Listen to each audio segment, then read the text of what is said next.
This meeting of District 205 School Board for Monday, November 13th will be called to order. Allison, roll call. Banks. Here. Cervantes. Here. Klaskovich. Here. Lyon. Pickrell. Here. Sherpy. Here. Statham. Here. Okay. We can all rise for a moment of silence and the pledge of allegiance.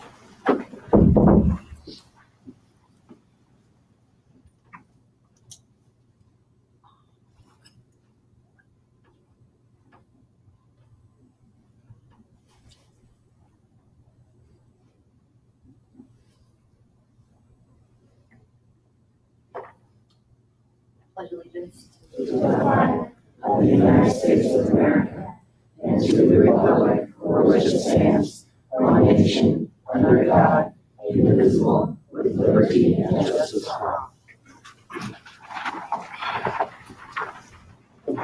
Okay, first on our agenda, we will have presentations to the board. We will start with Yale Elementary School. Ms. Banks.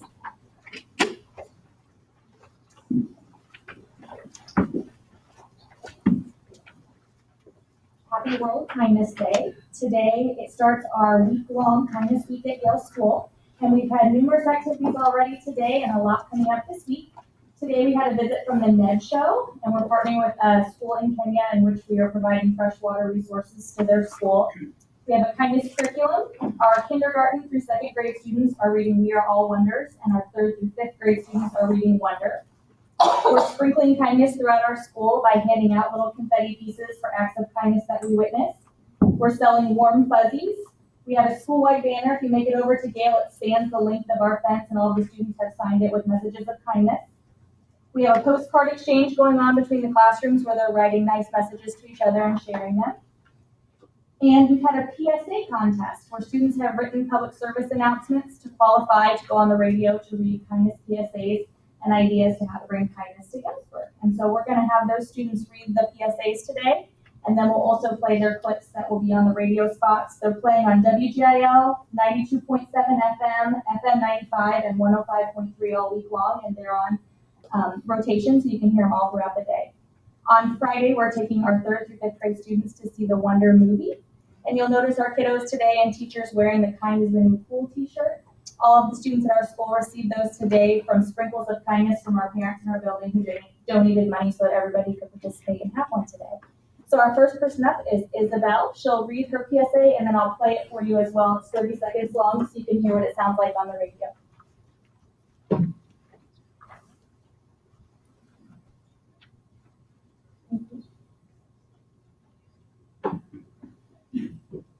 Hi, my name is Isabella Liniesco.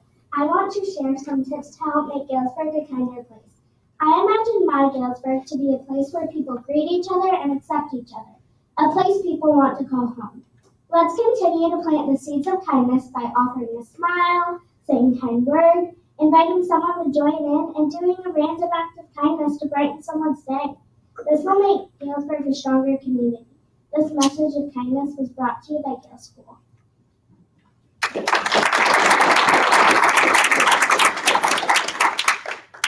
The speakers aren't working, so we'll try playing them through the microphone so you can hear what it sounds like on the radio.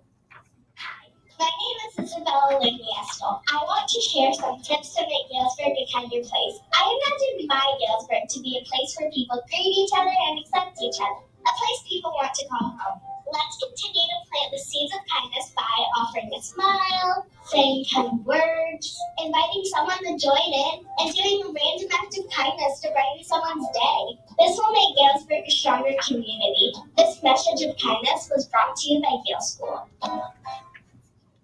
Annabella?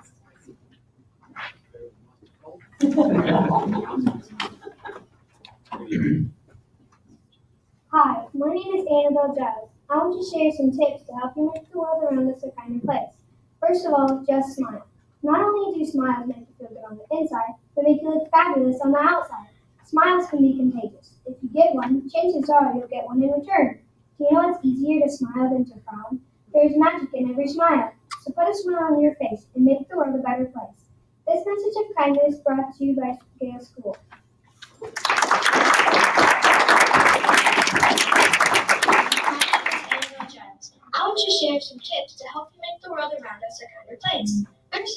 just smile. Not only do smiles make you feel good on the inside, they make you look fabulous on the outside. Smiles can be contagious. If you give one, chances are you'll get one in return. You know it's easier to smile than to frown? There's magic in every smile. So put a smile on your face and make the world a better place. This message of kindness brought to you by Gale School. This is the first time the parents have heard the product. That's our Candy.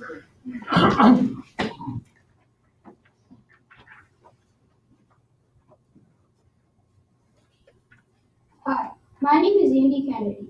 I want to share some tips to help you make the world around us a kinder place. Before you speak, think and be smart. It's hard to fix a wrinkled heart. This means choose your words carefully. How will your words make the other person feel? Will they make them feel happy or sad? One kind word can change someone's day for the better. Choose your words wisely. This message of kindness brought to you by the students at Gale School.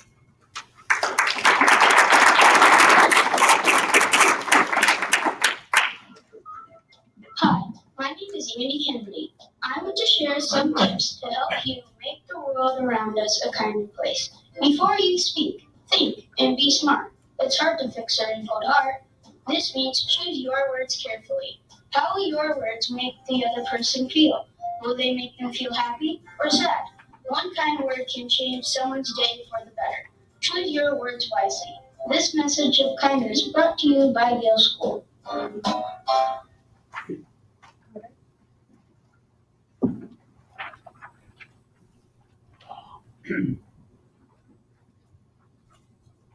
Hi, my name is Carter Burke. I want to share some tips to help you make the world around us a kinder place. Make it your goal to do one kind act each day. Maybe hold the door for someone, write a kind note to a friend, or offer help to a person in need. No act of kindness goes unnoticed. You might inspire someone else. If we all do one random act of kindness daily, we just might set the world in the right direction. This message of kindness brought to you by Gale School.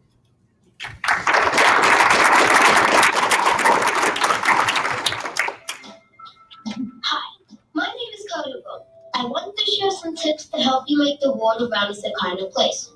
Make it your goal to do one kind act each day. Maybe hold the door for someone, write a kind note to a friend, or offer help to a person in need. No act of kindness goes unnoticed. It might inspire someone else. If we all do one random act of kindness daily, we just might set the world in the right direction. This message of kindness brought to you by Gale School. Caroline.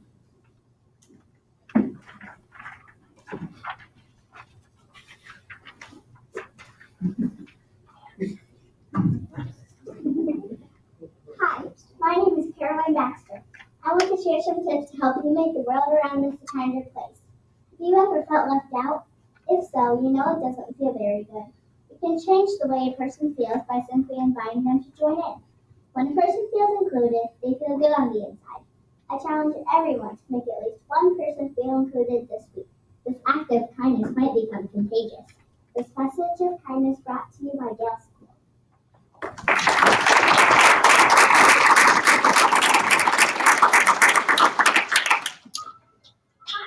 My name's Caroline Baxter.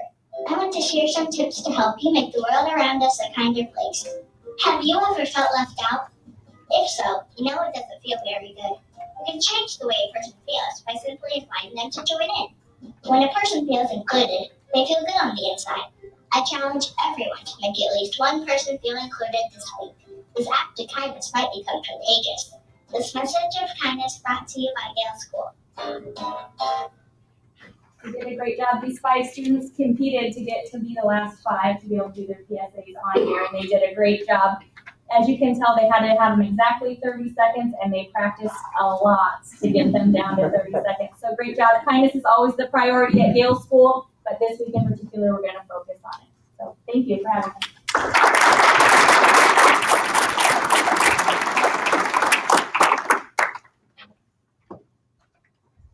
Okay, next up, we'll have a report from the high school student council representative, Keely Cox.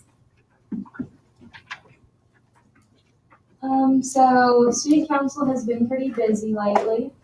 We had the Haddon High School on Halloween, and it created a safe and fun place for the kids to go, especially since it was so chilly out. We had a coloring contest involved with that, and then we had a food drive for a fish food pantry. Just this past Friday, we had a Veterans Day breakfast where several veterans were honored, and 3 in particular from our school. And then some of them were able to walk around the school with the band before school in the morning. And now we're preparing for Christmas. We'll be decorating the whole school and purchasing presents for those in need and getting them winter clothes. Thank you. Okay.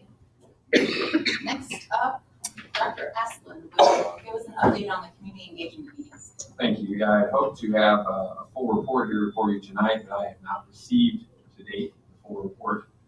I was supposed to get it last Friday, and it didn't come because of some difficulties Dr. McCaw had. So she emailed me late this afternoon, apologizing that she was not able to get that done. But that means that I will be able to get the board members here a preliminary report as soon as I get it, and then I will have a full report in December, which honestly will give us a little bit of time. I had the good fortune, along with some other folks here in the audience today, to go to the last Heart and Soul meeting where they had a substantial education section on that. So what I want to do is be able to kind of lay those two next to each other and really kind of talk about them together so that we're not duplicating efforts. So that'll give us an opportunity to do that as well. So that will have to be pushed out to the next one.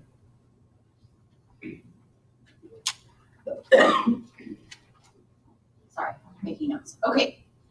Next on our agenda is the recognition of visitors.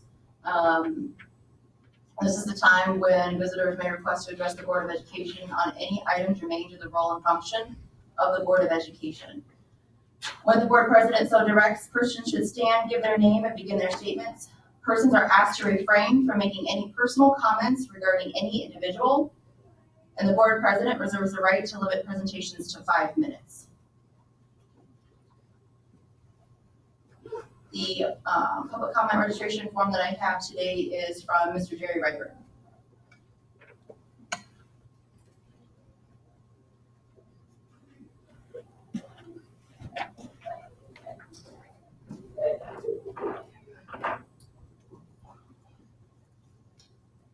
First, you're supposed to be concerned with education here. When a child's mind is occupied day and night with thoughts of what some bully is going to do to him or her next, it's awfully hard to learn. So ending this problem should be getting much more of your attention than you've given it. With the multiple complaints you've been getting, why you've disregarded this problem and allowed it to continue is a very good question. One of the moms of a bullied son on the bus where I was monitor said that her son's problems with my worst case, whose name you know, began last year. And yet this truly toxic, cruel individual was still on that route this year. If you've not seen the video of this guy repeatedly slapping a good, quiet, autistic boy at the back of the bus, you should. I should have been there to prevent that, but I wasn't. The driver, a woman with a no bad kids mindset, said that these acts and other incidents of verbal bullying were just these guys being playful. The fact that this woman is related to both the abuser and his friend who stood by and did nothing may have had something to do with her poor judgment. Which brings us to a no bad kids attitude here in this administration. 2 women who I've talked to here twice harbor this feeling. One of them said that my going public with my bullying accusations on Facebook caused hurt feelings in this administration. I'm just so sorry about that. She also said that she was offended by my saying that the tutoring students raised hell on that bus.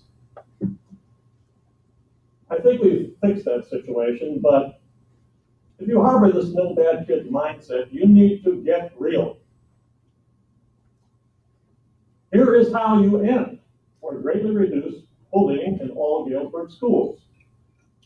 You get the free and nationally widely used Anonymous Alerts app. Anonymous Alerts. There's one for students and parents for their smartphones. There's another for you and all of your school administrations for your computers. Students, including those who just see bullying happen, and parents can securely and quickly contact their administration. Action should be immediate, of course. There's a two-way option if the administrator asks for more action, for more information. There are many favorable TV news reports about anonymous alerts on YouTube. We've been completely ignoring the July 2015 Illinois state law. If you keep doing that, these people can sue you and win with my help. We suggest you start tomorrow.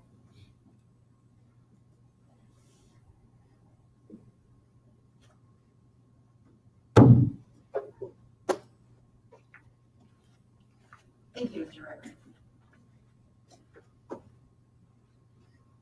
Next, we'll move on to approval of the consent agenda. Do I have a motion? Do I have any requests to have anything removed from the consent agenda?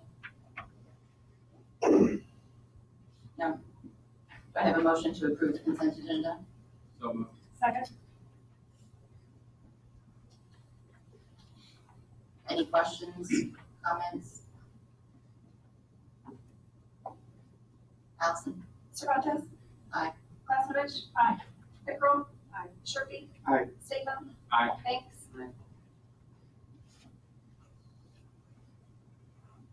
Okay, next we'll move into action items. First on our action item agenda is to consider approval of the affiliation agreement with Carl Sandburg. Mr. Bradford. Yes, this was presented in discussion during the October 10th board meeting. This is the agreement between Carl Sandburg and the district on providing clinical hours for OPN students at Carl Sandburg College. I think the agreement was part of your packet. I'll be happy to answer any questions. Do I have a motion to approve? Second? Second. Any questions for Mr. Bradford? Allison? Klasnivich. Yes. Pickrell. Aye. Sharpie. Aye. Statham. Aye. Banks. Aye. Cervantes. Aye. Next, we'll consider the approval of the 2018 food service ban bid. Mrs. Ham. You have in your packet the information from the bid opening on October 17th. We needed to replace one of our delivery vans for food service. It had 180,000 miles on it, and this is crucial to our day-to-day operations with having preparation kitchens and satellite kitchens. So we received the low bid from Yum Ford at $35,133. We're trading in a 1998 delivery van, and we should have our new one in each 12 weeks. It's the 98 for trading in, so I'm replacing. Yes, 98. Do I have a motion to approve? So moved. Second. Any questions? Any additional questions? Allison? Pickrell. Aye. Sharpie. Aye. Statham. Aye. Banks. Aye. Cervantes. Aye. Klasnivich. Aye. Okay, next we'll move to consider the approval of donation agreements with G&M Distributors, F&M Bank, Yum Chevrolet, and Cottage Rehab. I believe Mr. Flater is here to tell us about that agreement. Last spring, I came to you with the idea of purchasing new scoreboards in Field Gym. The direction at that time was that we're not gonna spend any district money, that if that was gonna happen, then it needed to be cut through donations. I met with some of the staff members who went out and solicited donations from 4 businesses, those 4 that were made. Essentially what in order to be able to get the money and pay for it up front, we agreed to have each business donate $12,000 apiece. Plus, we give them some things back in terms of not just on the board, but season tickets and things of that are in the contract. What you see in front of you is the agreement that to with each of those businesses, and they have signed off on. I think we're still missing one for cottage rehab, but what you see in front of you is the agreement that we had to do with them. Do I have a motion to approve the donation agreements? Second. Questions for Mr. Slater? So the scoreboard up there now currently has the current from these contracts advertisements. Is that what they're right now? I was just wondering if those are what will be there from here on out then? Yeah, the next until the term? life of that board, yes.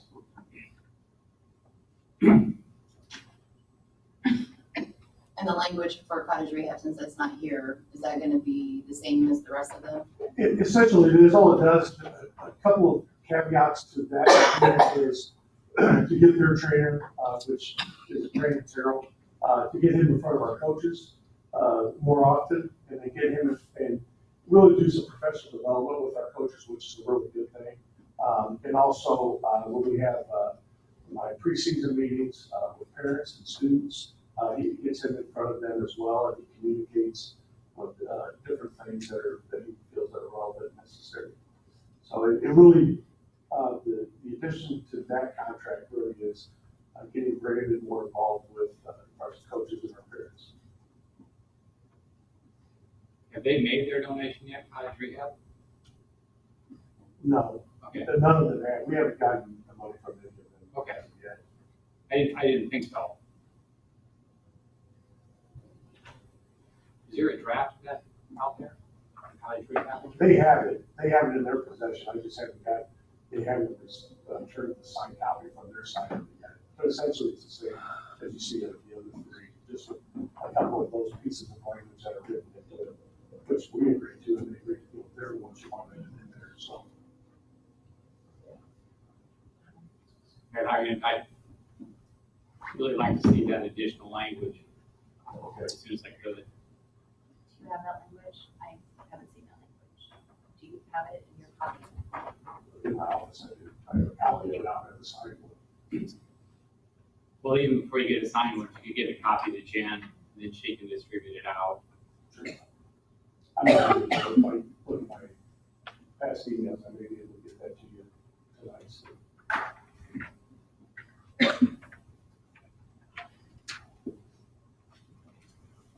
Because I've got no problems with these at all, I think, because I was one of you that told in the beginning, you know, there's plenty of people out there you can get donations from. I don't mind the donations, I don't mind the advertising. You know, it's built into our policies already that we can sell advertising.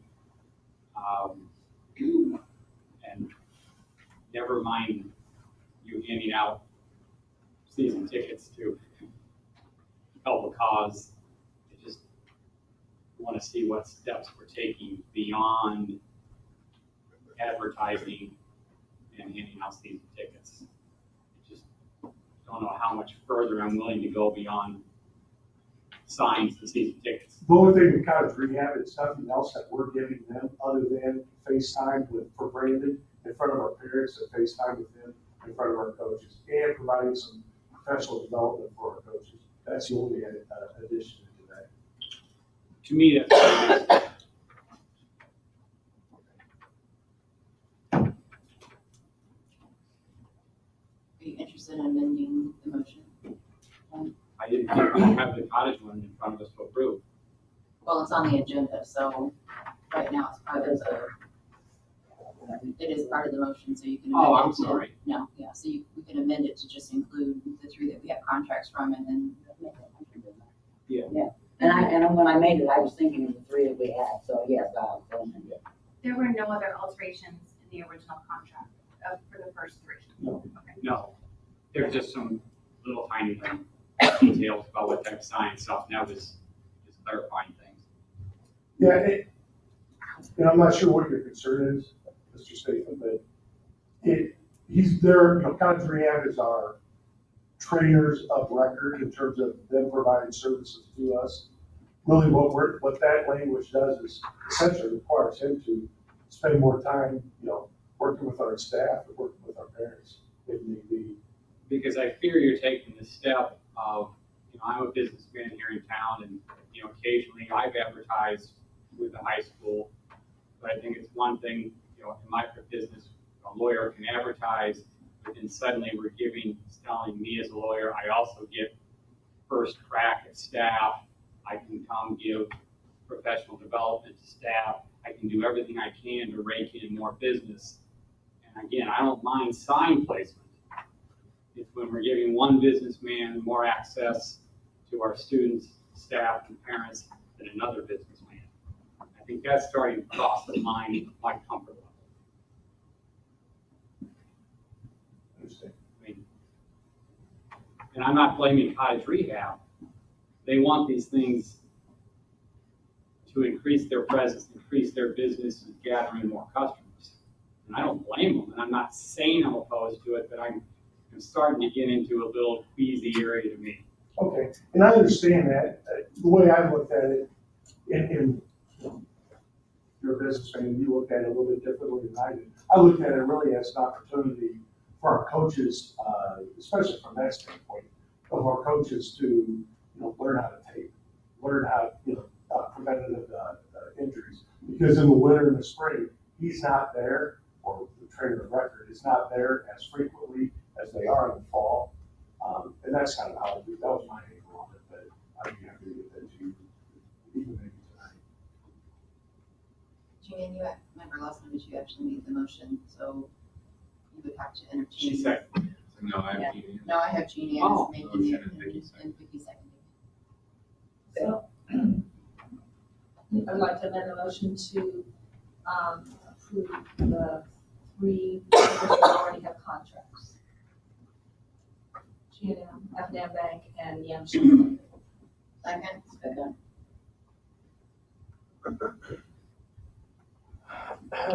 Any additional discussion? Allison? McCrum? Aye. Sherby? Aye. Aye. Thanks. Cervantes? Aye. Leftovich? Mr. Slater, if you can just get us if you can get that language to Mrs. Hammer, us as a board, as soon as possible, then we'll be able to review it and then ask any additional questions. Thank you. Next, we have the approval of the personnel report. Mr. Bradburn? Thank you. I need to amend this report. I need to strike an appointment for non-certified staff, second shift custodian. This is due to an issue that's come up after this was sent to you. I can explain more when we go into closed session. But the second shift Steel Elementary appointment needs to be removed from this agenda. Beyond that, I'll take any questions you have. Do I have a motion to approve? So moved. Second? Second. Any questions for Mr. Bradburn?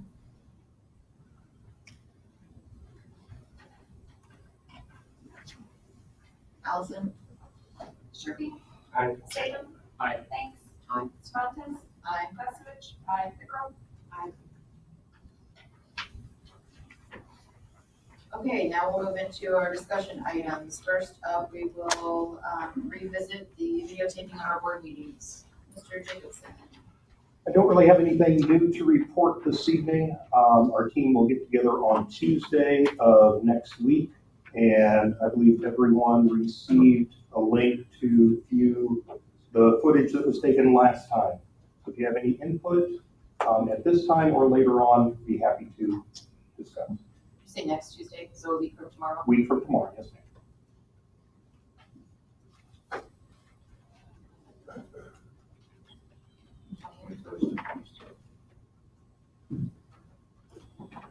I did see your email, thank you. I just have not had time to click the video. Understood. Hopefully, my colleagues up here will find the time to click the video with me. Well, not with me, but No problem. at some point before next Tuesday. Thank you. Next, we have the 2017 district tax levy. Mrs. Ham. Okay, Okay, so it's this time of year again when we present the levy for the first time before we approve it in December. And since we have some new board members this year, I thought I would kind of review our levy process and just kind of give everyone the basics of how our levy operates. So we're gonna do a little tax levy 101. Each year in December, school districts all around the state of Illinois present their levies to their county clerks. We have two counties in our school district, Knox and Warren counties. So we present those to them each December after the board approves it.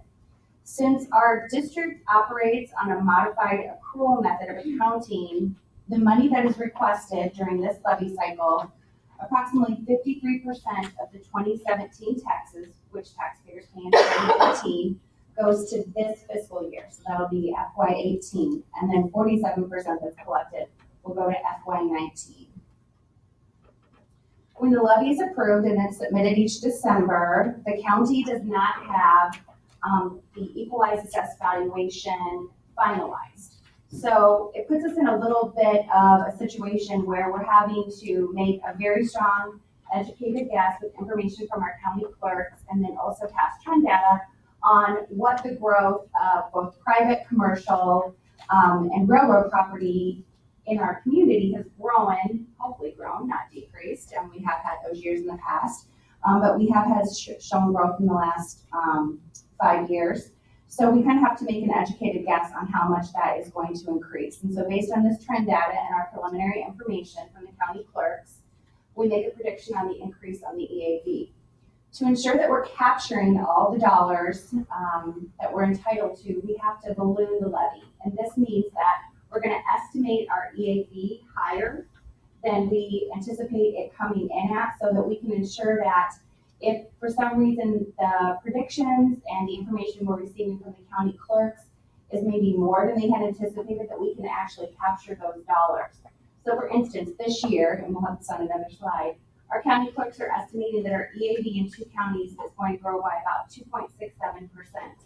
If for some reason, when those final numbers come in next spring, it grows 3%, we will only get what we asked for on the levy certificate. So we can't then access those additional dollars from the additional growth in property values. So we balloon the levy a little bit higher. In April or May, the district will receive its final extension for tax year 2017. It usually typically comes the middle of April. This year it was a little late. We got it May 5th. But sometime in that area we'll receive the final extension. And this will tell us how much the EAV actually grew and then our final extension, our final calculated extension.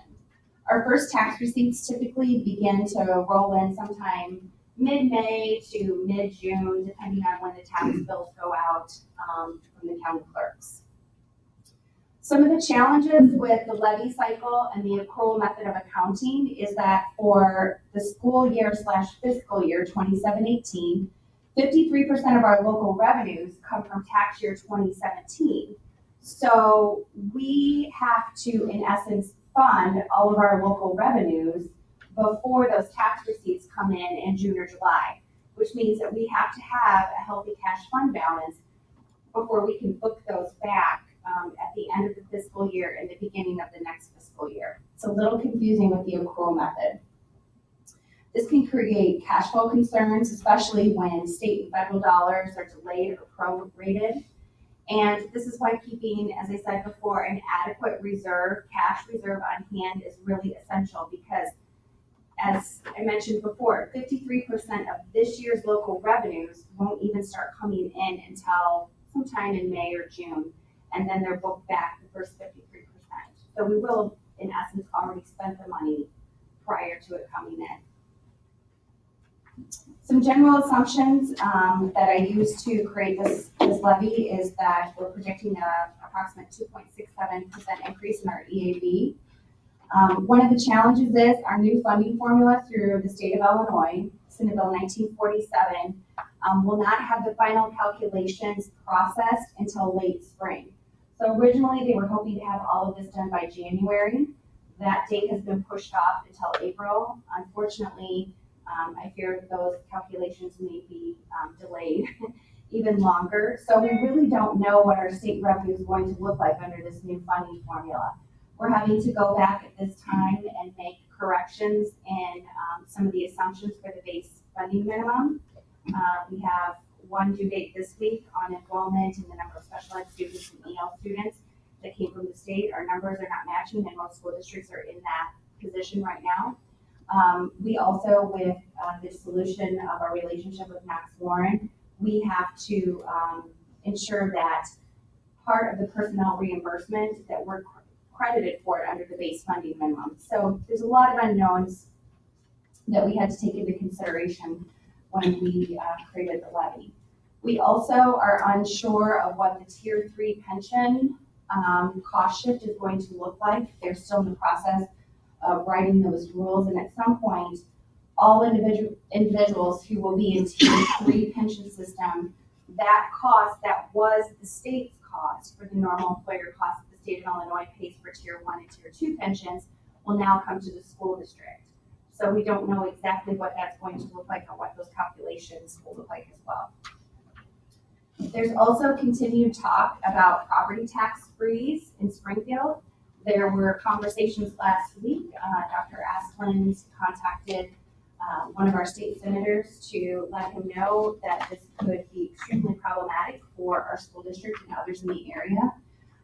Some of the other variations of bills that have been out there for over the past year have given some exemptions to school districts with high poverty, which one of the variations of the bill would have exempted Galesburg from that property freeze. There have been lots of different discussions on when the rate setting year would be, so that potentially you could adjust your levy before you went into property tax freeze. All those conversations are still on the table, and I think they will continue through 2018 as the governor's race keeps up in Illinois. So the other assumption that we always have to take into consideration is that Galesburg has 5 tax increment financing districts. And we have about $10.7 million of property value that we can't access through these TIFs. So this is kind of a running total since 2011 of revenues that are diverted into TIFs, into the 5 different TIF funds in Galesburg. And last year it was about $551,000 that went into those TIF funds that we're not able to access through the property tax levy. Here is a summary of our 2016 levy request and actual extension. Let's see if I can get my arrow here. You can see this first column. This is what we asked for last December. We submitted a levy request of $20,854,472.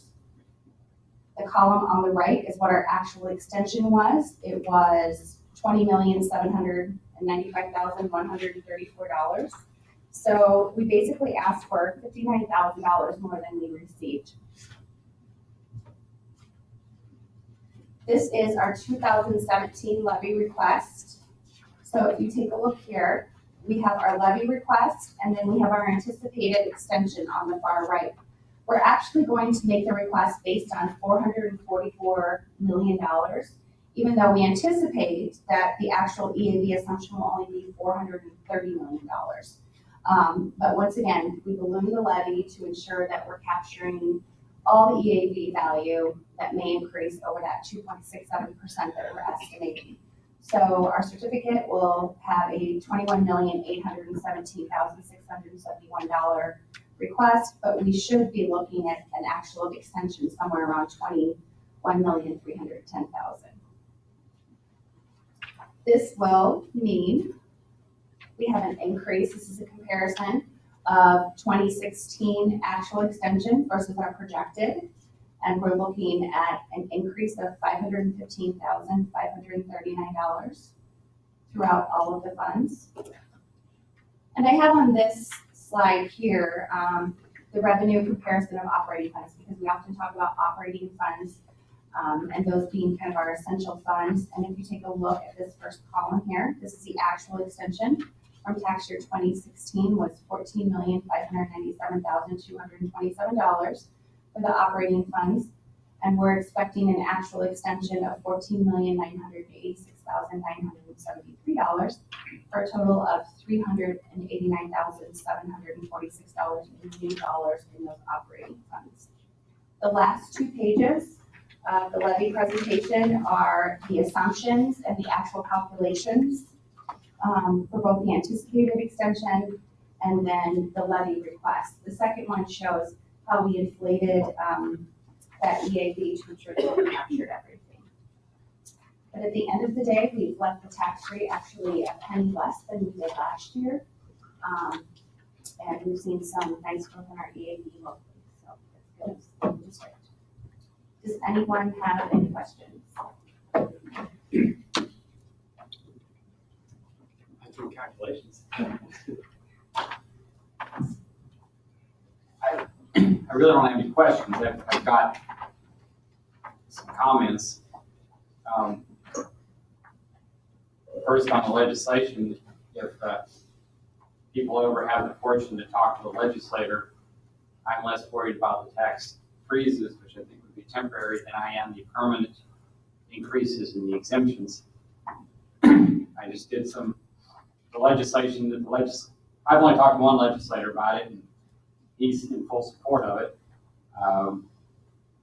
But if the ones go through, I think they go through increasing our exemptions, we're going to lose $196 current rates for every owner-occupied house. That's the minimum we'll lose. And if it's owned by someone above the age of 65, we're going to lose $343 minimum per house. And it's even more than that if you lived in there for an extended period of time. The only thing I don't like about the tax levy, and I understand all the issues, we don't know what's coming down, and retirement issues are scary as get out.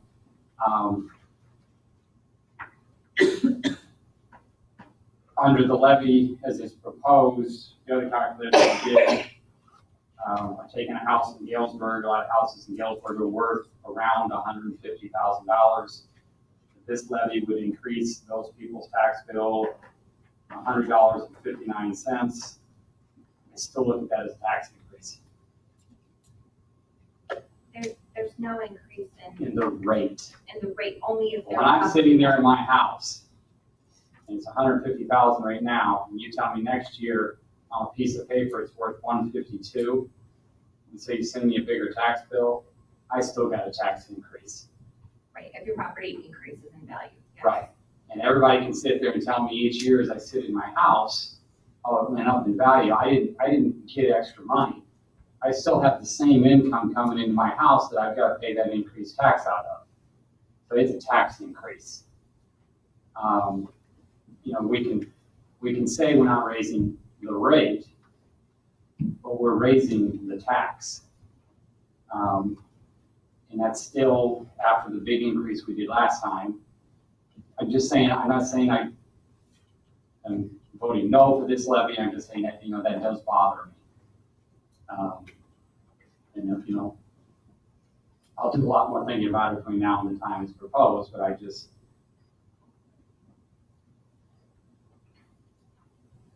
said this last year, said it the year before, there just has to come a time when we quit telling every homeowner in Galesburg they have to pay more every year. And I don't blame that on you in any way, shape, or form, Jen. You're trying, you got expenses and you're trying to figure out an income to pay them. It's not your fault. One of the things that I can find out some information on is, of course, these won't be final numbers, but how much of this increase in EAV is commercial property, how much of it is new homes, to break it down a little bit just so that we have some data. Of course, it won't be finalized, but to see where this growth is occurring. Is it going to be on the backs of homeowners, or is it because of new property that's come on the books this year? And the way you put it there at the end, Joe Blow Muffler Shop has got the same problem. If his commercial building's worth $150,000 this year, he's still getting hit with an increase of $100 on next year's tax bill.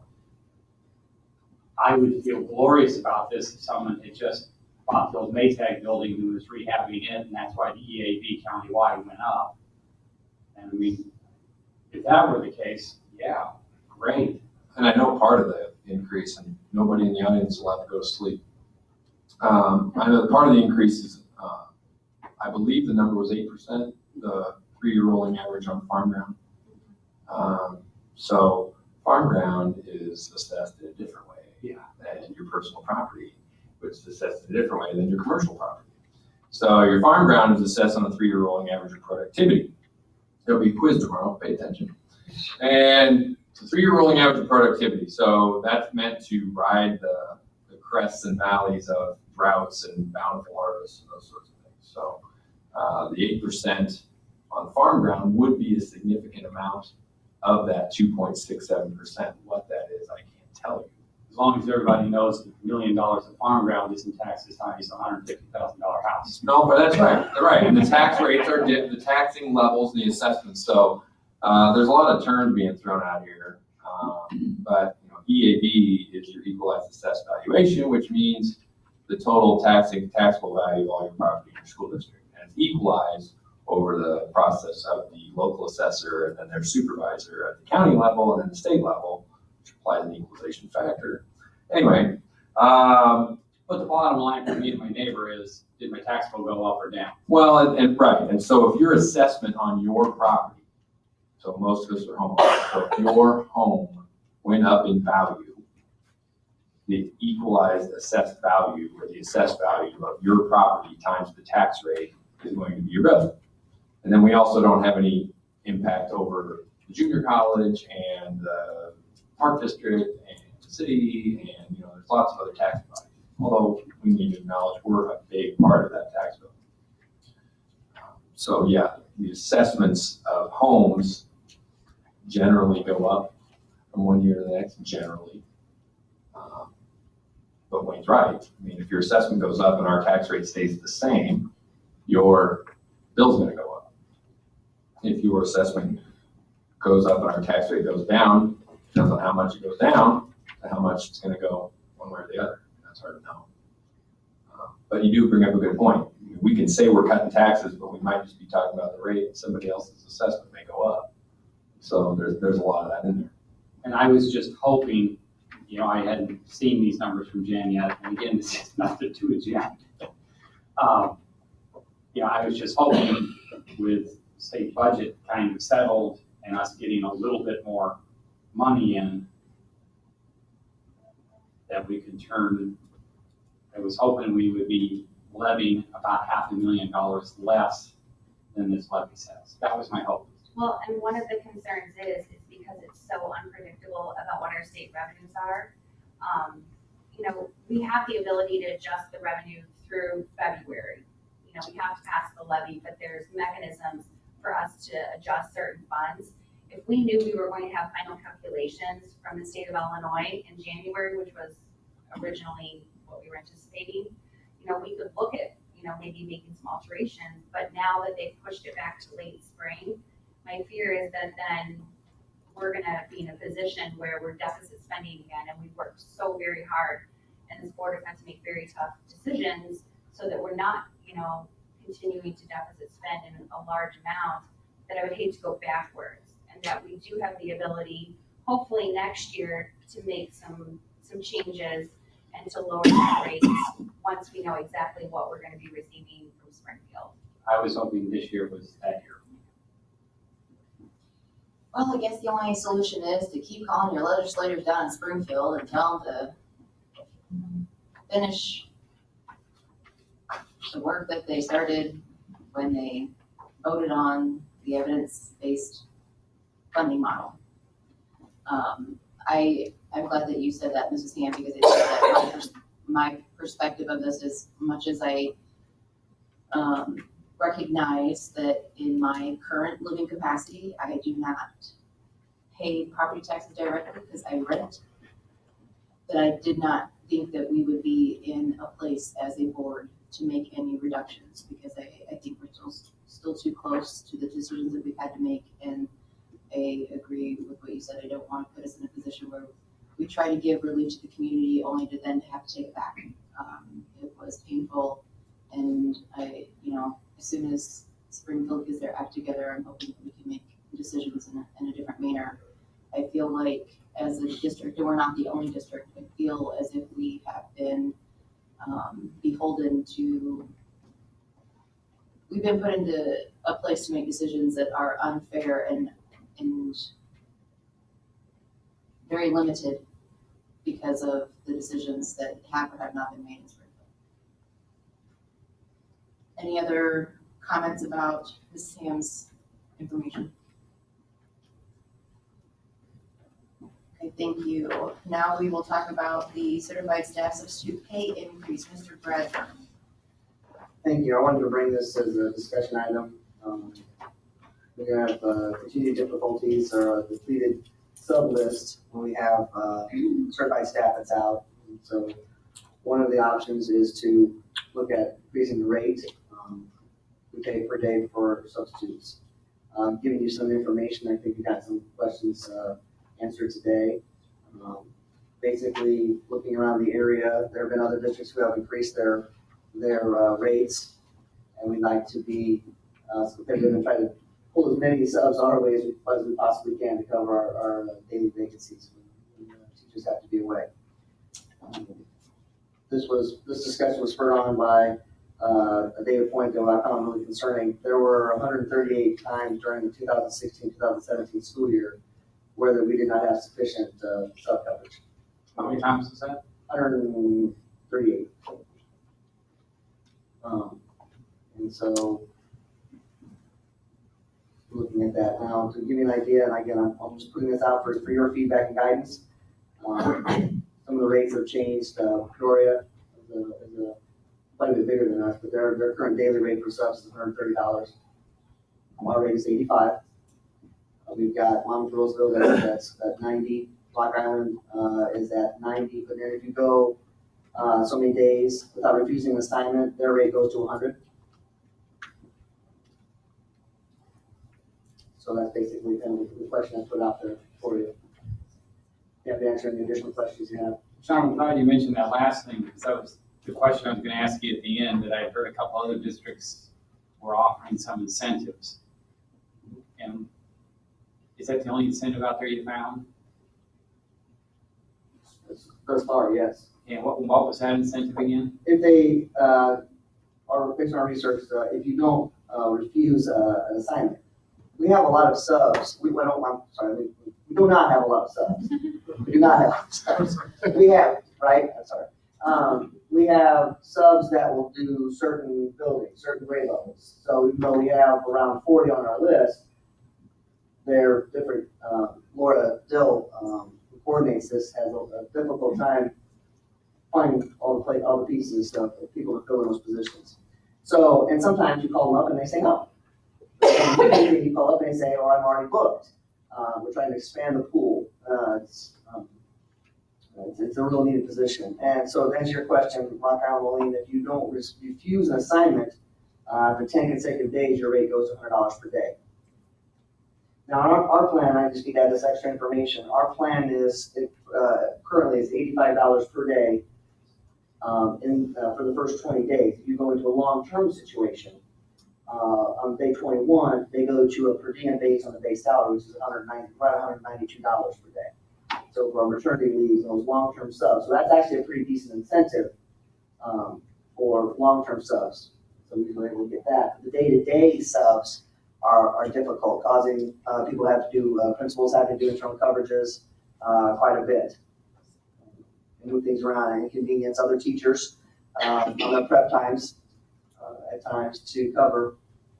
So we're looking at, is there a way, and I'm open to other ideas, I'm happy to explore other things, but this time I just wanted to know if one of the things we could do is have a relatively competitive rate so people would be willing to get in their car and drive if they need to come to Galesburg and be a guest teacher.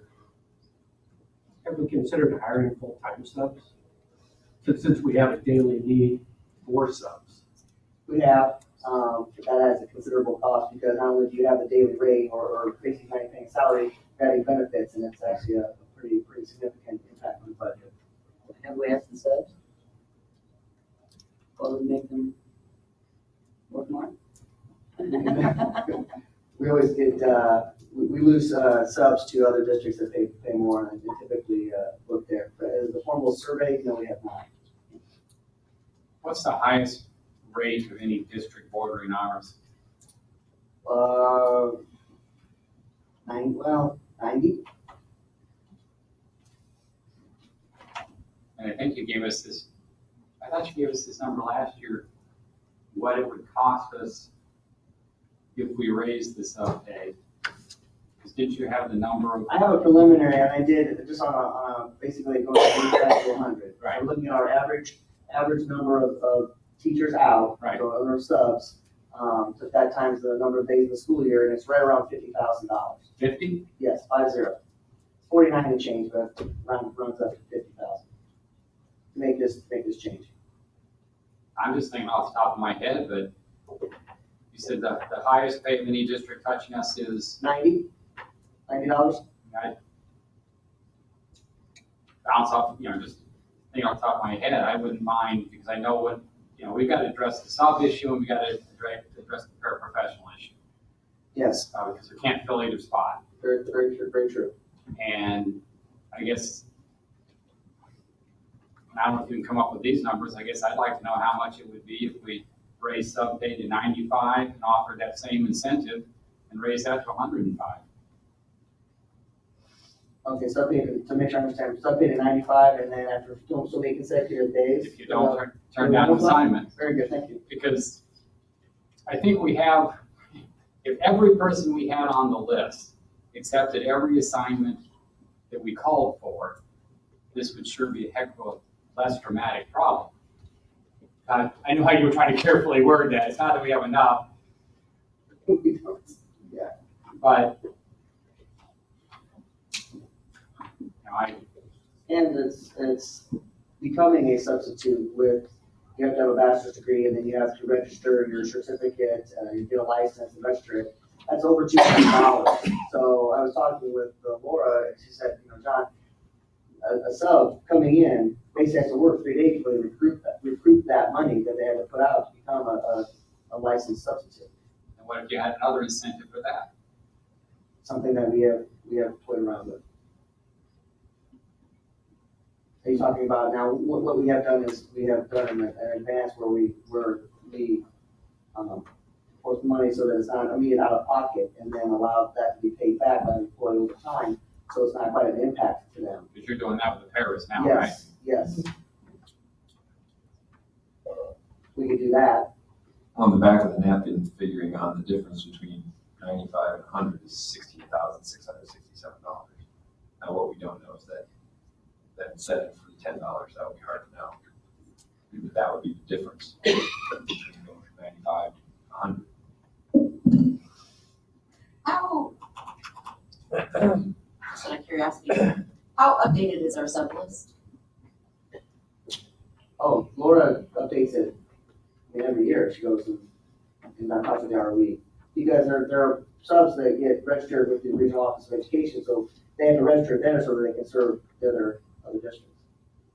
So they house the list. We could have subs just register with us, but then they can sub for us. So typically they go to ROE because that creates a bigger pool for positions for them. Okay, remind me, because my brain's fried after today. How many teachers do we have in our district? Right around, right around 350. I just got that report up. Wait a minute. 348. I asked the question this morning, Mr. Bradford, and you want to answer the question for everybody. What's the average amount of teachers out a day? Oh, the average is 19. We have 12 out now. That's covering all different absences. That's personal days. That's professional. We had 12 just sick calls today. We basically need about 20 subs a day all the time. And even if you raise the sub pay, I get back to your question. It's 50 now. 50,000 a year? That'd be the delta between 85 and 100. That'd be the extra cost. Right, extra cost. on top of what we already said. If we go from 85 to 100, it's around $50,000 additional cost per year for substitutes, based on this information. I know you do recruitment for teachers. Do you also recruit for substitutes while you're out visiting the college fairs as well? You have all these recent. Well, when I'm at the recruitment College fairs, I'm graduates trying to looking get for our jobs. actual full-time positions filled, so. But what we do is we do advertise and then say we're looking for substitutes. It's been put on Facebook. We have it on Twitter. I'm looking at that. Okay. So using our social media to put the word out. We need people. Is, a teacher who retires, in order to keep their certificate active, do they have to do the same thing that any other teacher does and have the, the in-service? I just don't remember. Yes, Yeah. that's the problem. Okay. They have that's one of the problems is we had, our list was a lot larger, but we had a lot of retired teachers who were subbing, but they have since decided to really be retired. And so our list has dwindled somewhat to that. So if they were not able to, if they didn't have the ability to do in-service anywhere, then they would have to take coursework, like 9 hours of coursework, correct? Yeah, the state, I don't even know now, 5 years ago, changed that law to where it used to be, I mean, essentially, it's a lot harder for a retired teacher to be a sub than just a college graduate. Right, Which yeah, I makes know that. no I sense, have personal but- experience. Yeah, I know so that. if you're just a college grad off the street and you want to get a sub license, that's fine. If you're a retired teacher and you want to get a sub license, you have to keep up with your professional development, all your, pay your fees and all that stuff. It's just, Would we be able to offer somehow, retired teachers who wanted to try to keep up their certificate to take advantage of our professional development activities that we do through the district, which would. Great idea. We have a service that's provided by the Illinois Principals Association called Ed Leaders Network. We either love it or you'll hate it, but it is completely free. We can upload individuals into that system under our account if they have an active Illinois educator ID. But that would be something that they would need to be made aware of, because they might not know that. We have discussed with any other districts their issues with this. I mean, I'm just thinking, we're only $5 difference. Somebody's not gonna drive to Monmouth for $5. I mean, they're not gonna prefer going to Monmouth because they pay $5 more a day from here. I mean, the money wise, we're close enough that I don't know if we'll pull some way if we go high enough. I don't know. Well, my thought, and maybe John's too, is there's always a concern that, maybe for $10, someone from Galesburg is saying, I'll drive to Abington. Yeah. Or Peoria. well, in Farmington, we have to charge $100 a day in response to Peoria going to 130. Just because that forced the other districts around Peoria to pay more. So, I mean, it's creeping this way. When was the last time we've increased something? 2 years ago. We went up $10, went up from 75. For the same reasons. Exactly the same reason, yeah. And the question was, Does that help? the question was asked about other area districts too. I do know the other area districts are having problems finding. Yeah, yes, that's right. So outside of money, what are the challenges? Why are people not subbing? I'm gonna ask a very unpopular question. What is the climate inside our buildings? Well, being an educator is difficult when you're there every day and you know all the students and all the backgrounds and everything, and have a plan that you are fully aware of and that you've maybe done many, many times. I mean, so it's difficult anyway. Walking into, and they would be a regular subs, which over the years we've had regular subs, and they would get to know the kids. And if you don't know the kids, you don't know all the ins and outs, and you're not maybe going in with a curriculum background in that area, so it makes it more difficult, it's more challenging. So it's a very challenging job, on top of the challenges that a regular teacher. And the problem with it is that you don't have a regular paycheck of any kind. I mean, they may be willing to work every day, but they don't get called every day. And so it's a unique person who can afford to just work when they need a sub. I mean, I did it for 5 years when I first started teaching. And it was not pleasant. Those days you got phone calls at 6 a.m. You know, they have to be able to not depend on that wage to some degree, because they might go, well, we cannot get called, and so they won't have a payday then. So you're limited in who can do this kind of a job, where retired folks, it's ideal for. Or maybe a, you know, 2-parent family where they just need some extra income, but don't have to have a full-time job for the second one. But someone who needs it to support themselves can't depend on it. And then, of course, you have the summer and the vacations and all that time, and you don't have any work at all. Well, there used So to it's be, unique in that way. there used to be a lot more, applicants, graduates that were wanting to be teachers that didn't get jobs. Right. So there was a lot of those folks out there too, that you could kind of be your farm system. Right. We'll try you out as a sub, and if it works out, well, you know, be an opening. Yeah. Well, now there's, you know, we all know that story. There's not a lot of applicants out there, so there's not a lot of people lying around waiting for jobs either. I mean, we're getting started on both ends, so we don't have the young folks and the retired folks. It's a disincentive a lot of times. Yeah, and from the parent perspective, just to tag on, we're dealing with a much more difficult population of students that they're going into sub for. And so when you're dealing with that retired population, they're not able to keep up with the students and the behaviors, and it makes it difficult.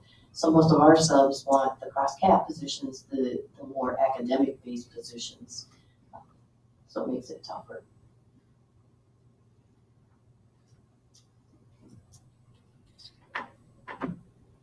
Well, is there any more information you all would like? Because we put this on discussion for a reason. We're not hoping for action next month. So we're wanting to spur on some discussion here. Is there other information besides what's already been mentioned that we can bring up for next month that you would like to have? Is there anything we can do to reduce teacher absenteeism? Mr. Houston, you had your hand raised. A year ago, I was looking at this a little more in depth. And I had the idea, and I think I discussed it with Russ at one time, is that we do a lot of internal subbing. So if, in our case, where we have 4 blocks, if you were to cover a block of time for somebody, like say Tiffany was to leave and had a doctor's appointment, if I would be willing to cover a block, and then Tom would be willing to cover a block, and then her half day would be gone. If there's a way we could bank that so that if I ever had to leave with my kid for a half a day, it costs nobody really anything, it's just an exchange of time. But that would take some negotiating, of course, across the board. But my idea would be that, you know, I would like to bank some time if I ever needed an emergency where my kid had to go to the doctor, we can only get that appointment at 1:30 in the afternoon type of thing. But I know it's gonna be right in the middle where I'm gonna miss 3rd and 4th block. So therefore, I'd like to bank 2 hours, so I'll cover 2 hours somewhere to get that put in the bank. So internally, you've got this system. Now, I don't know how that works at the middle school, I don't know how it works at the grade school, but I would see this as an alternative. You've got a qualified person in the building, plus a face that the kids know. So I see that as a possibility. I think there'd be some issues with comp time versus actual compensation, and that inequity of how you would determine You guys end up getting more time. who would take that. That could be complicated Okay, because too. There's that challenge. With salaried folks, there would be some exemption. there would be, yes, but then you would have to make sure you're partnering up with someone who wanted to take the comp time. If they're like a time bank. Right. Versus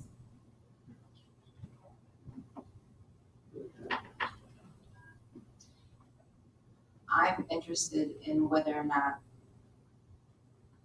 there's a consistent no to certain grade levels or buildings. I can get you that.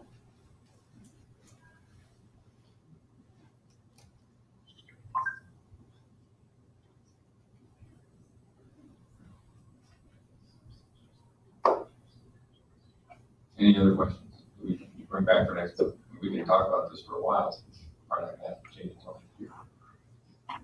I gotta say, I'd be curious how much a full-time, put the person in a full-time position, because I think if you offer somebody a full-time job, then they're more likely to stay as opposed to part-time intermittent. Well, I can tell you, I Yeah. mean, that would depend on if they took benefits or not, but you're talking somewhere in the neighborhood, assuming they took benefits, $42,000.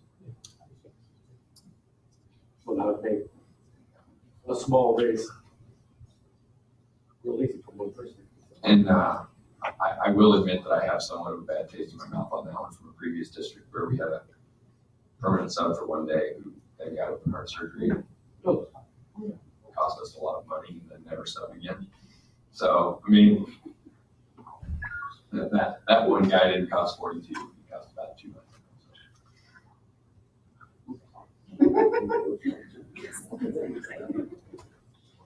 Not to say we shouldn't do it, but that's just a cautionary tale. Okay, so we have a member statements request and, for cost on raising the sub pay to 95 with the Yes. added incentive of 105. Yep. Right? We've got an idea from Mr. Houston about some kind of banking system at that level. Maybe do some outreach and see if there's any other schools using a system like that and what that could possibly look like. My request for information about particular grade levels or schools. I don't know if I have, I don't think I have, I mean, Rod also asked about recruitment for subs, so maybe possibly looking at ways to do outreach to local colleges for folks that have certification or have the ability to do so, but maybe aren't interested in taking a full-time job yet for some reason. Maybe they want to go to grad school, and so they're not going to go into a teaching position, but they want experience. I would also second on that, if you're not in a teaching position, you know, if you don't go to college for a teaching degree, you may not realize that I can get a job with a bachelor's degree in law enforcement or in math or any other degree, and it could pay some bills until I do get a full-time job. Maybe just, you know, getting that information out there would kind of solve some of the problems. I read that, thank you. Okay. Lots of stuff on your plate, Mr. Rapper. Next, budget waiver, Mrs. Hingham. Each year, as part of the audit process, the auditors prepare a worksheet for the Illinois State Board of Education called the Limitation of Administrative Cost Worksheet. And what this worksheet does is it looks at our actual administrative costs from the previous fiscal year that they're auditing compared to what we're budgeting for the next fiscal year. In Illinois, your administrative costs cannot exceed 5% of the previous year's actual administrative expenses by law. It's an Illinois school code. This year, because of our disillusionment of our agreement with Knox Warren, we have now taken on a number of administrators on our books and our budget, not the Knox Warren budget, that was not there as part of fiscal year 2017. So we have exceeded the administrative cost by 5%. Typically, if this occurs, then you need to go back and you need to make adjustments to your budget, but because of our situation, we qualify for a budget waiver. As part of this budget waiver process is we have to hold a public hearing, which we will do in December, to explain the excessive costs over the 5%, why we have them.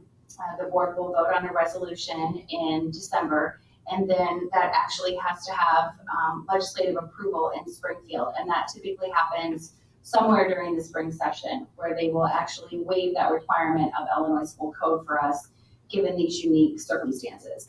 So I'm just letting you know that we'll be voting on that next week. We will have to put a notice in the paper about a public hearing, very similar to what we do for our levy and for other hearings. And it'll be for the budget waiver. The board will vote on that. We'll submit that to Illinois State Board of Education, who then takes that and works through their legislative contacts. It'll be voted on in Springfield, and we'll have a 1-year waiver from this issue. So, does anyone have any questions regarding that? This should really be a one-time, 1-year issue. That's why we qualify.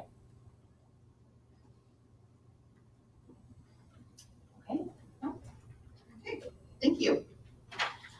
Okay, next, the 2017 Resolution Committee report for the Delegate Assembly meeting. So, as we mentioned, yay. As we mentioned last month, Member Pickrell will represent our board in the delegate assembly meeting at the joint conference this upcoming weekend. And we all received a packet on the bills that the assembly will be voting to support or not support at that meeting. Did anybody have input on how we would like Member Pickrell to represent District 205 regarding these resolutions?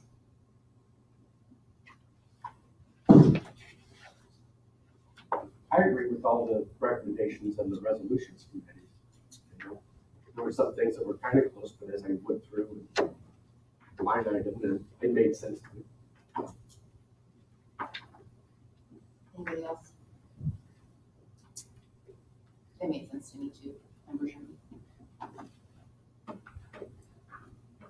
No? So we're good with her representing us and voting the same way that the resolutions committee has suggested. All right, great. Thank you. Thanks for the input. I just know that last year I didn't receive that information until I got there and I was like, huh? Yeah. Wait a minute. See, so look at that, you got Oh, duh. you're ready. I was looking at the person next to me like, and they're like, I don't know, would your board tell you to vote? I said, they didn't. So I guess I will vote the way I want to. Okay, great. All right, next up we have administrative reports. Mrs. Camp, update on district building projects. I just have two quick things. We are 98% finished on the roofing project here at Lincoln. We still have some downspouts to install, but I believe that Dr. Asplund shared with everyone that our final bill for the roofing project came in $102,000 under budget, which is a wonderful thing. We believed at the time when we submitted the bid that we would have to replace some decking and built in $102,000 contingency. All the decking material was in great shape. So when we got that final bill, it was very good news. So all in all, our project came in $300,000 less than the next lowest bidder. So we got a new roof at a very reasonable price. So that's good news. The only other thing that I have to mention is the ongoing saga of the Silas Bullard glass. So I will say that any remodeling or building project in the future, I will be particularly interested in the glass because I would have never imagined that it would have taken so long to get a piece of replacement glass. So when the first vendor could not produce that glass in a timely manner and they ordered it twice, came in incorrectly twice, we went with a local vendor who had to turn around and order it from the same company because there's only one company that manufactures this particular kind of glass. So question number one, can you get your glass from more than just one vendor? That'll be my first question about glass in the future. So hopefully it will be in next week at the very latest, I'm told, the last week in November. So I'm hoping that I will not have to report on the Silas Bullard glass. How long has that been broken? It was the middle of summer. It was probably the end of June, beginning of July when it got smaller. Maybe we should order another one. Well, actually that is happening, that we do have another one on reserve, but they're $3,000 a paint. So they're very, very expensive, so we don't want to keep something like that on hand, but most likely this is something that could occur in the future. That's your second question, how much a paint? I don't know. It's a $3,000 paint, it's a very expensive paint glass, yes. So, My only suggestion, I didn't know yet, you said it was supposed to be in next week. yes. I guess if it doesn't, maybe you've already done this. I would suggest we call the architects at that point. We selected this glass and say, you have created a major problem. We paid you a lot of money. Please jump in to help solve this problem. We actually will be having a conversation with them on Friday, Okay. so we will be On Friday. mentioning that. Yeah, we will see them on Friday. We have a meeting with them, so, Is that the same architect that did the roof? no, that's a different architect. This is the architect that did Silas Bullard. So, and one of the things now, so I will say that was not a glass that I selected, that was before I got here with the district. But there's several things that, Mr. Reed and I have had conversations about that if we do engage in remodeling and health and safety work in the future, that he is keeping a list of things that were put into some of our newer buildings that are very expensive to replace. And he's keeping a list of things that we would want to put in exchange of sensored hand washing stations and things like that. Because when those photo cells go out, very expensive to replace. The windows at Silas, very expensive to replace. So we're going to be, if we're in that position in the future, very cognizant of those things because some of these replacement costs are astronomical for some of these remodels done.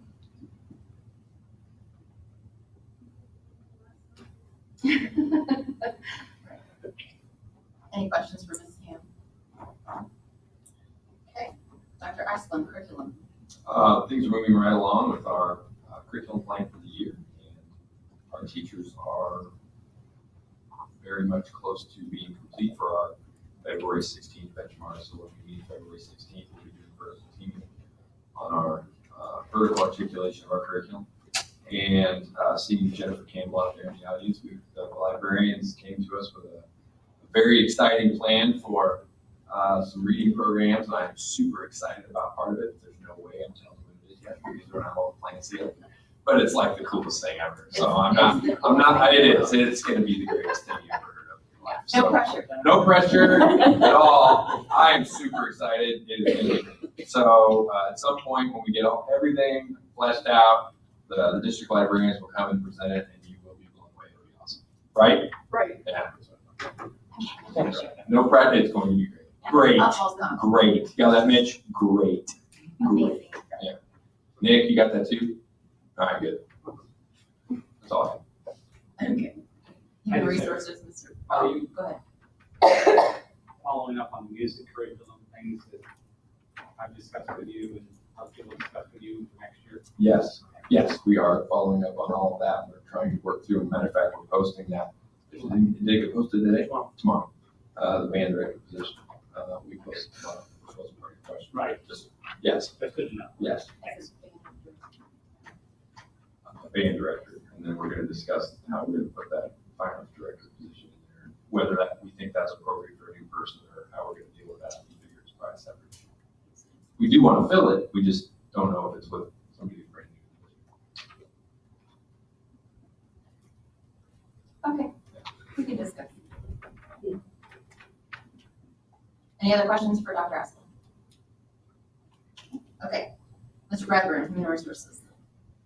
Just real quick, we had a good recruiting trip to Eastern Illinois University. Thank you to Mr. Houston, Mr. Sutton for going with me. I talked to a lot of people. We have some prospects that we'd like to bring down for some visits. Looking to fill some of those positions. I should be bringing you a recommendation for a bilingual teacher next month. Very excited about that. It's in the district. And so I'm very excited about that. Questions for Mr. Bradburn? Dr. Mashad, special education. Special education is continuing to try to fill difficult positions that we also have open. We've been contacting colleges, universities, programs in the area of school psych, speech, teachers. And we did find one teacher applicant, and I believe he was on the agenda today to start midterm. And we have one possible speech prospect that I'll be interviewing this week. So we're getting there slowly. Psych is my biggest concern, as I have a psych retiring this year. It puts us even shorter. So, if you have any questions, that's all I have to report. Thank you. Any questions about the building reports? I have one. Not to put you on the spot, Ms. Graves, but I noticed that your office referral section was blank. Is that a really successful month at Yale or? No, it's blank.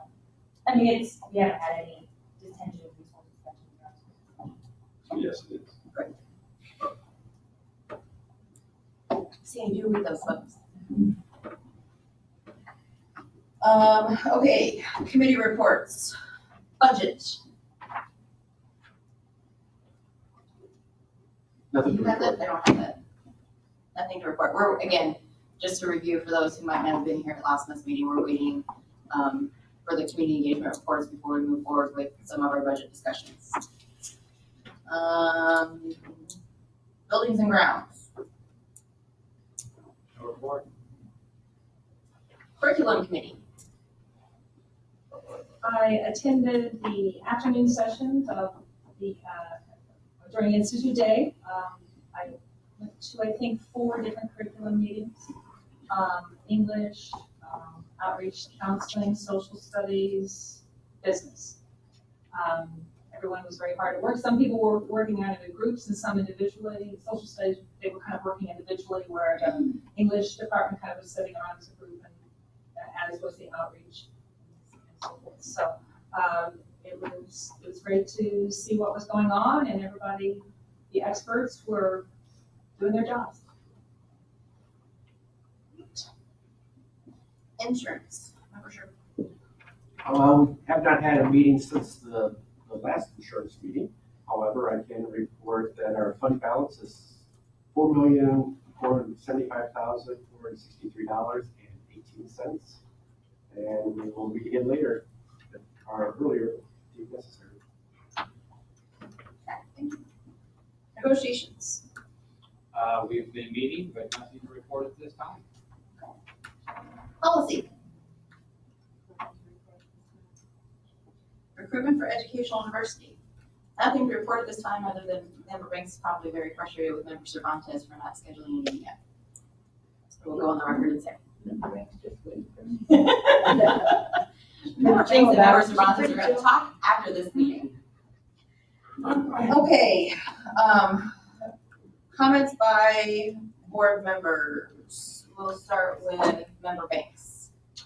I would just like to commend, I guess they're not here. I'm really excited about all the kindness activities, and I've been having some discussion with the Take a Stand group at the junior high, bringing their program down to the elementary, and there are already a lot of good things going on at the elementary level anyway, but I think along with all the negativity, the more positivity that we get out there, instead of dealing with negative, deal with it by putting the positive out there.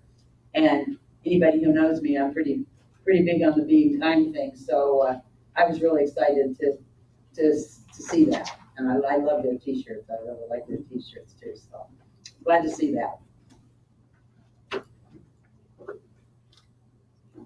Member State. No comments. Member Lastovich. I attended the high school play, which was excellent. Thank you, Mr. Ulrich. Mrs. Dillard is not here, but commend you, and it was a great show. I had never seen that show before. It's unusual, but I really enjoyed it. Surprise ending for me, so too bad for you who didn't make it. And I did very much enjoy visiting the high school and being enlisted in with some former colleagues and new people, and listen to what was going on, and very impressed with the staff and what they're doing. So, thanks. Member Sherman. No comments. Member Pickrell. I have a few things. I brought up an issue that I've been hearing from parents, and well, my background, I'm marketing and communications, and when our school emails, our staff weren't on there, I asked Dr. Asplin to kind of take charge of that, and he has, and thanks for the IT work for all that, Cumberson, Mr. Jacobson, I'm sure you were involved in that, but I just heard from parents it's hard to reach a teacher, if they don't get their email at the beginning of the school year, but now we have no excuses, and they're all listed. It also cleared out some people that are no longer with the district that were still listed on school. And again, I apologize for my, annoyance, but I notice those things when the staff member leaves and we don't get their name removed from being the, blah, blah, the schooling. So thank you for all the hard work that went into that. I just think it's great that we have the way to communicate. Let's see, this week, I believe, is one of the weeks, and maybe last week and next week, where our student teachers, I know the elementary buildings are kind of wrapping up their things, doing their final presentations and all that fun stuff. And my 2 children have been blessed with, in each of their grade levels, a student teacher this year who they loved, bonded with. And I asked Mr. Bradburn today about what we do as a district, kind of, and I'm not aware of anything, but I just hope that going forward, you attend all these recruitment events and trying to bring teachers in. Well, if we, treat these people, pretty well, I would hope that they would want to come back, with openings coming along or whatever. But again, just very thankful for all the student teachers that come from Knox, Monmouth, and whatever, because it means a lot to the teachers too, I'm sure. So. Well, and just so you're aware, we do have active conversations about those subs. We do get reports about how well they're doing. And we do target those that we are hearing glowing reports about, so. Thank you. And I would just like to end with, Mrs. Hoshek, she's here. Thank you for the invite today. I very much apologize for not being there for Benton Davis and his celebration. But I did notice, because your social media page shared the video that was taken, so I will be able to watch that later, and so will my kids, to watch that. So, and I love the pages, Gail and Silas, you guys do an excellent job as well of keeping, weekly updates on social media. And I know as a parent at school that those are just great, positive images and positive stories that are happening in the buildings that, I like to see. So. Well, and that was absolutely fantastic today at King. And I would also like to say, Mr. Ulrich was there, and I was striking up a conversation with him. Hey, it's great to hear you're filming it. And talking about subbing, Mr. Granado covered Mr. Ulrich's class so he could come and videotape. So it was really a community effort, and we were all really proud of everybody there. Hopefully, Mrs. Davis is real covered. Mrs. Davis was there, and she was, yes, she was Nielsen, and she came over. So everybody helped each other out, and it was a great. And the football team was there, and the coaches and the cheerleaders, and it was, it was a wonderful district event at King. Yes. So thank you for the invite again. And that'll be on, it should be on WQAB. If I'm home in time, I will watch it. So thank you again, and for, setting that all up and honoring him. Oh, Jesus. So many great things that happen in our district, and I just want to say a thank you. Here we are getting ready to head into the holiday season. So, we're roughly halfway through our year.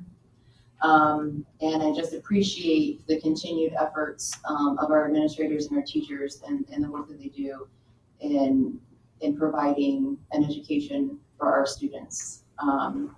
And to understand that I know how difficult that work is. And so I just want to just say a general thank you. And I do appreciate the continued invitations. I often feel like a broken record when I sit up here and say, unfortunately I wasn't able to make it to an event, but I want you to know that those invitations don't go unnoticed. They are noticed, and eventually, maybe one day my workday will allow me to get away and attend. So thank you again. Keep the invitations coming. Thank you. Okay, any future agenda items? None. Okay. We will be going into closed session for the appointment, employment, compensation, discipline, performance, or dismissal of an employee and pending litigation. We don't have any action coming out of that, so do we have a motion to go into closed session? Second. Allison, say that. Aye. Thanks. Aye. Mountain. Aye. Lethbridge. Aye. Earl. Aye. Sherby. Aye.